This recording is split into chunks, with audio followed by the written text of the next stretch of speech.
3年前的 iPhone 13 Pro Max 还能再战几年？这台粉丝大哥的13 Pro Max 已经使用3年多了，一直非常爱惜，外观非常漂亮，一直没有维修过。最近发现电池不耐用，电池效率只剩下76%，已经提示维修了，一天要充电2-3次，出门办事总是要到处扫码找充电宝，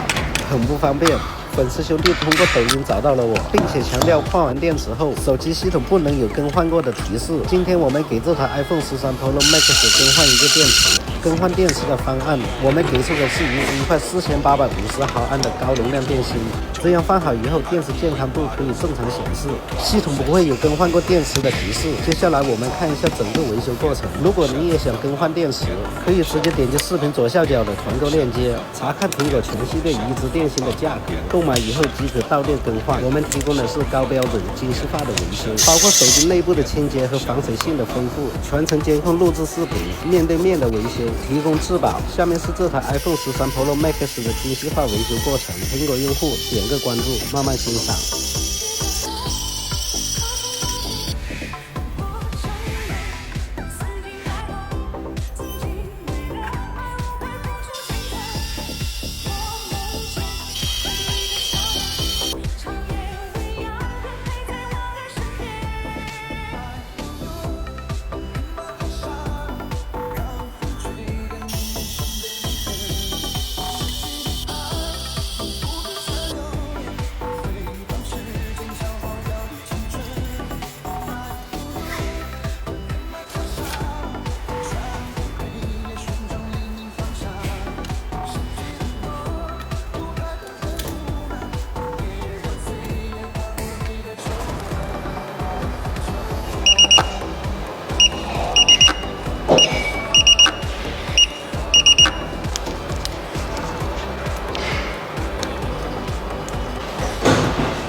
突破的东西，好，我们给你们的照，按照